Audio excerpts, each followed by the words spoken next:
Mudando de assunto, agora a gente vai falar sobre como ser mãe. Será que existe uma fórmula? Acho que não, né? Isso é uma coisa que a gente aprende todos os dias, na verdade. E esse bate-papo promete. Aliás, tem muita mamãe agora que está aí, né, gerando seus filhos, ou então que já tem filhos e estão sempre aprendendo e sabem o tanto que é importante conversar sobre isso e abrir a cabeça para novas ideias também, novos moldes, enfim. Para falar sobre isso, estou encontrando aqui uma xará. Tudo bom, Regiane? Seja bem-vinda, viu? Obrigada. Prazer é meu. Um ótimo ano para você. Obrigada, para você Aliás, também. conversar sobre esse assunto é sempre uma delícia, né?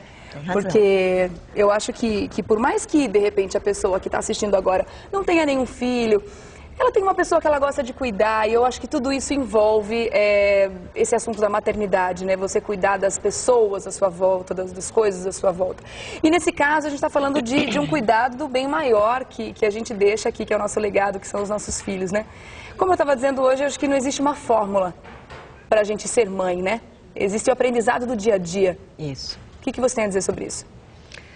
Regiane, isso é uma coisa muito interessante, porque toda vez que eu vou dar alguma palestra ou me perguntam como que se desenvolve a maternidade, né? E eu sempre falo uma coisa que deixa as pessoas em dúvida, mas que se a gente parar para pensar, tem muito de verdade. A gente aprende a ser mãe sendo filho, né? A gente aprende a ser mãe sendo filha e a gente aprende a ser pai sendo filho.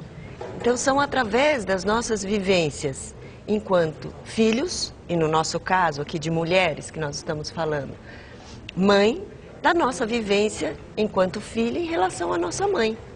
Daquele cuidado que aquela mãe ou a nossa mãe dispôs em relação a nós mesmos. Realmente, isso que você falou causa, né, uma surpresa no primeiro momento, porque é uma grande verdade. A gente, ao mesmo tempo em que está desenvolvendo o dom de cuidar de alguém, né, o dom da maternidade, é impossível não se espelhar em vivências próprias, né, em coisas que aconteceram com a gente considerou certo ou considerou errado, enfim. Mas são as nossas experiências que vão contar também nesse momento da maternidade, né? Sim, porque são nossos primeiros modelos, né? Se nós, no caso, nós estamos falando aqui das mulheres, né?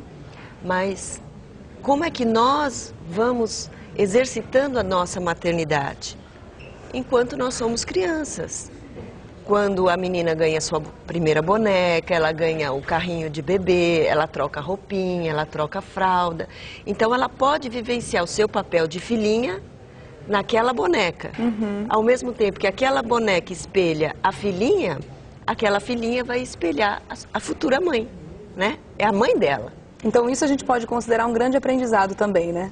Quando a criança já começa, quando a menina já começa a cuidar das suas bonecas, a brincar de casinha. Ela está aprendendo a ser mãe. Ela está já vivenciando os primeiros esse momento. modelos de maternidade. Olha que interessante. Então, dependendo de como as nossas mães lidam com a maternidade, vai influenciar na nossa forma de encararmos a maternidade. E dá para desmistificar esse tema, ou esse assunto, do desafio de ser mãe, do desafio da maternidade, que muitas pessoas consideram como uma coisa extremamente difícil e enfim, complicada, né? De você criar uma pessoa hoje em dia, com tantas questões, né? Um mundo hoje mais violento, mais difícil, mais inseguro, com enfim, tantas ameaças, inclusive digitais, até como a gente estava conversando no bate-papo anterior. Existe uma forma de deixar isso um trabalho, entre aspas, mais leve, mais gostoso e não tão de desafio, de objetivo de chegar lá? Eu acho que você tocou num ponto muito interessante, Regiane, porque se nós pensarmos há 200 anos atrás, a criança não era vista como ela é vista hoje, né? Há 200 anos atrás, ela era um mini adulto e vista como tal. E a mulher não tinha que se preocupar nessa relação mãe e filho. Aí, a partir de 100 anos atrás, a coisa já começou a mudar um pouco. A nossa sociedade passou a ser mais matriarcal ou patriarcal. Então, todos os desejos do pai ou da mãe eram influenciados na criança. E agora, principalmente da década de 50 para cá, é que nós vimos que aquilo que nós depositamos nos nossos filhos, ou como nós nos relacionamos com eles, vai influenciar a vida deles. né? Tanto no sentido positivo